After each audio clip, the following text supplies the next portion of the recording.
One of the most significant features in Chinese geography is the divide between northern and southern China. During centuries of division in Chinese history, the land tended to fall neatly into north versus south along this divide. To this day, there are still many noticeable differences between the north and the south. For example, the north mostly speaks Mandarin, whereas the south mostly speaks various other mutually unintelligible varieties of Chinese. In this video, I will talk about the geography that contributes to the divide, and especially the significant role that the Huai River plays along this divide. I will also discuss several battles that took place in the 200s AD during the Three Kingdoms period, which illustrate the significance of the Huai River along this divide. The north-south divide roughly lies along the line formed by the Qinling Mountains and the Huai River. The Qinling Mountains are extremely steep, and beside a few narrow mountain passes, are nearly impossible to cross. The northern slopes of the mountains tend to be cold and dry, whereas the southern slopes are much wetter and warmer, and today are able to support some major panda habitats. At the eastern end of the Qinling Mountains, the peaks transition into a line of scattered hills, but they immediately give way to another mountain range, the Dabie Mountains. Northern and southern China are almost entirely separated by these two mountain ranges, and there are only two good routes to go around them. The first is a western route through the gaps between these hills, then south to the Han River, and then down the Han River to the modern-day city of Wuhan. The primary choke point along this route is the city of Xiangyang, which for this reason has long been one of the most strategic cities in China. I plan to devote a whole separate video to Xiangyang and the Western Gap, and so I'll hold off on talking more about it for now. The eastern route lies between the Dabie Mountains and the sea. It is 400 kilometers wide and consists of mostly open plains, much wider than the Western Gap, and at first glance it may seem that traveling between north and south along this gap will be quite easy to do, but not really because of the Yangtze River. Here, near where the Dabie Mountains begin to taper off, the Yangtze River makes a fairly sharp turn to the northeast and then again to the east. The final eastern stretch of the Yangtze River is very wide and difficult to cross for that reason, and this coastal area was also quite marshy anyway. Further upstream, the Yangtze River is narrower, but crossing here involves looping around the southern slopes of the Dabie Mountains and taking cumbersome land routes through the hilly terrains, which was also not ideal. This meant that historically, travel between northern and southern China through the Eastern Gap was limited to a narrow, 200-kilometer stretch along the bend of the Yangtze River around the modern-day city of Nanjing. The historical importance of Nanjing lies largely in the fact that it guards the approach through this gap. For most of Chinese history, northern China was wealthier and more populated than the south. Most of the population and wealth in the north was centered around the middle to lower Yellow River Valley, in an area around here. In the south, by far the wealthiest, most populated region was the Yangtze River Delta south of the river. And so during times when China was divided between north and south, the fight generally came down to the Yellow River Valley versus the Yangtze River Delta. For the north, conquer the Yangtze River Delta, and the rest of the south will be effectively conquered. For the south, it must defend the Yangtze River at all costs. But in order to properly do so, it must first defend the Huai River, which flows parallel to the Yangtze River. For almost its entire length, the Huai River flows through flat, open terrain on the North China Plain. On its north bank are many large, slow-flowing tributaries that are excellent for navigation. The land between the Huai and the Yangtze is collectively named Huainan, or south of the Huai. Huainan can be further subdivided into eastern and western halves. The eastern half was called Huaidong, or East Huai, and the western half Huaixi, or West Huai. Technically, the names East Huai and West Huai didn't become popular until after about 1000 AD, but for the sake of simplicity, I will refer to them as East Huai and West Huai in this video. East Huai is almost completely flat. Around 500 BC, a canal named Hangou was dug between the Huai and the Yangtze rivers, and this waterway became the major trade route between the two rivers, and eventually became part of the Grand Canal connecting northern and southern China. The city of Yangzhou, at the intersection between the Grand Canal and the Yangtze River, was one of the major commercial hubs in ancient China and marked the entrance to the Yangtze from the north. West Huai is very different from the east. It is mostly flat, but is punctuated by scattered hills and small isolated mountains. Rivers in West Huai flow either north into the Huai or south into the Yangtze, but because of the uneven terrain, they are mostly short and fast-flowing. If the North were to invade the South through this eastern gap, it would ideally gather its troops and supplies around the Yellow River, sail them down the tributaries of the Huai River, and reorganize along the Huai River. It would then sail down the Huai River, then the Hango, and enter the Yangtze from the north. For the south, it was imperative to control the line of the Huai River. The first reason was because as long as the Huai River was under southern control, then southern defenders based out of West Huai could cut off the supply lines of the northern army sailing down the Huai River and Hango. On the other hand, if the North were to march overland through West Huai towards the Yangtze, the southern defenders could retreat into the hills and harass the supply lines of the northern army. By the time the northern army were to reach the Yangtze, its supply lines would have been stretched so thin that it could no longer launch a serious attack against the Yangtze defensive line. The second reason was that in order for the North to cross the Yangtze, it needed ships. The South almost always had an overwhelmingly decisive advantage over the North in this regard, similar to the British naval advantage over the Germans during both world wars. So for the North to cross the Yangtze, it would need to build a fleet and train sailors.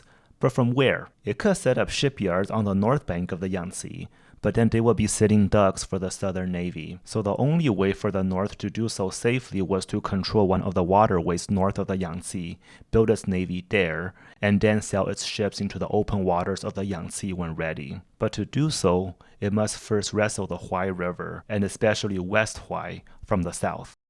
For much of Chinese history, the primary city in West Huai was Shouchun. Not far upstream from Shouchun, the Ru and the Ying rivers flow into the Huai, so Shouchun was perfectly positioned to control the river traffic flowing downstream.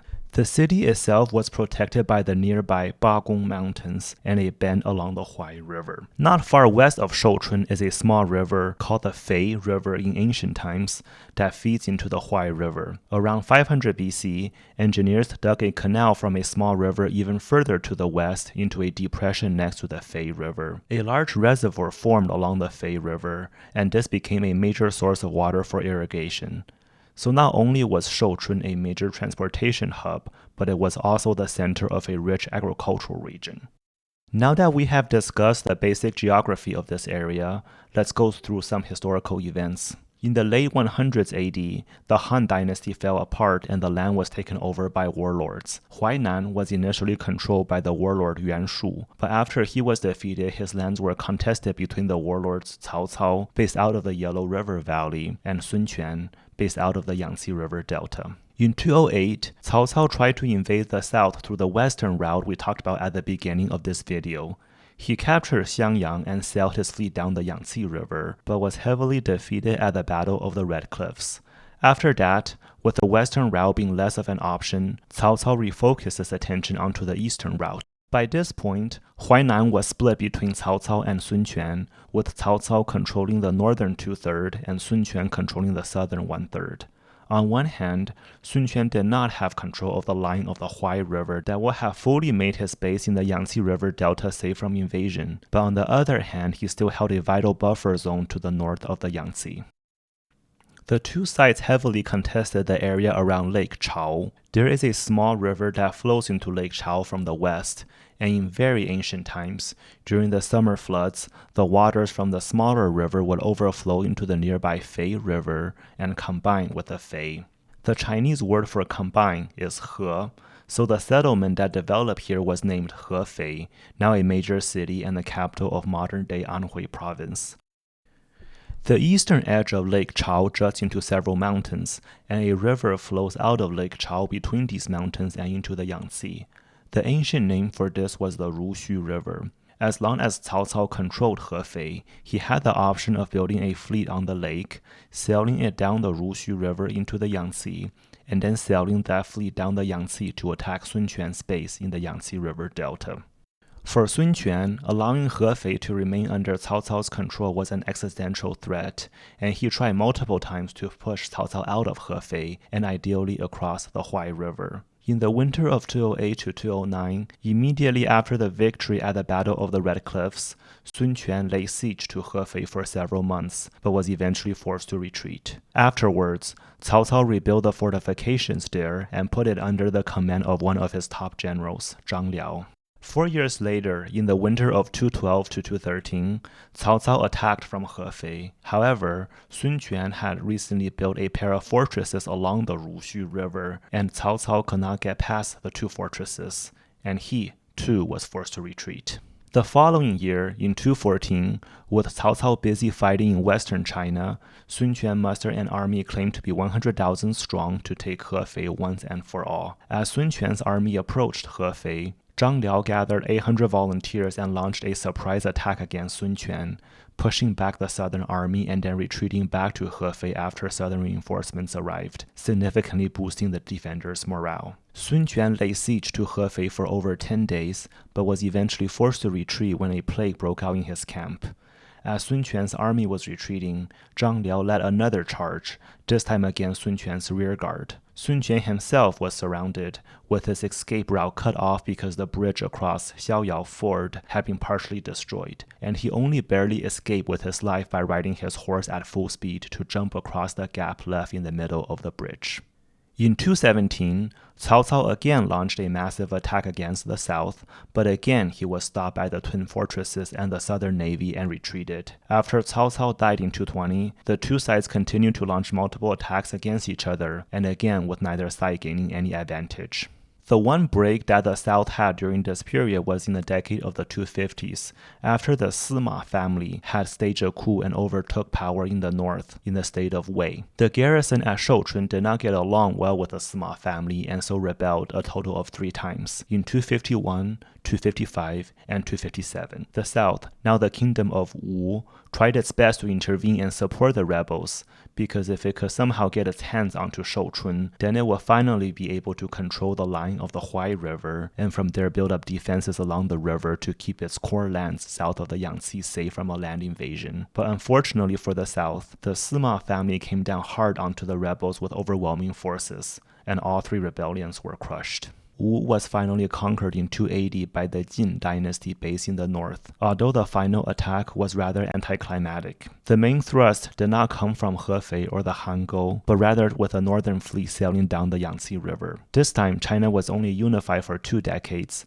the 280s and 290s, before it again fell apart through civil wars, the War of the 8 Princes, and then the invasion of the 5 barbarians. China became divided for the next 3 centuries, again mostly between north and south. During this period, the balance of power often shifted between the north and the south. A rule of thumb to tell which side was more powerful at any given time is to look at where the border line is drawn on a historical atlas. If it's located near the Huai River, which was the case for most of these 3 centuries, then almost certainly the overall power balance between north and south was roughly equal. If the line was located north of the Huai River, and especially if the south also controlled the strategic city of Xuzhou, as was the case around 420, that meant the south held a strategic advantage over the north, and the north was at risk of being conquered by the south. And if the border was located along the Yangtze River, as was the case in the 570s shortly before China was unified, it meant the north had a decisive strategic advantage over the south, and the south was a sitting duck against potential northern invasions.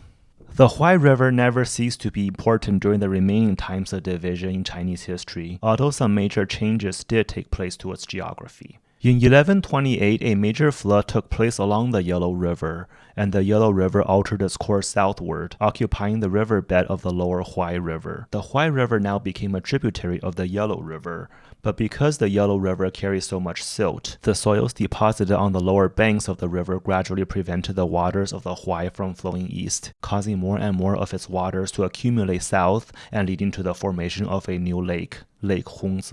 In 1855, the Yellow River flooded again and this time reverted back to its northern course. The Huai River now had nowhere to go except south into the Yangtze River, passing through Lake Hongze and another lake, Lake Gaoyou, along the way. This is how the river flows today.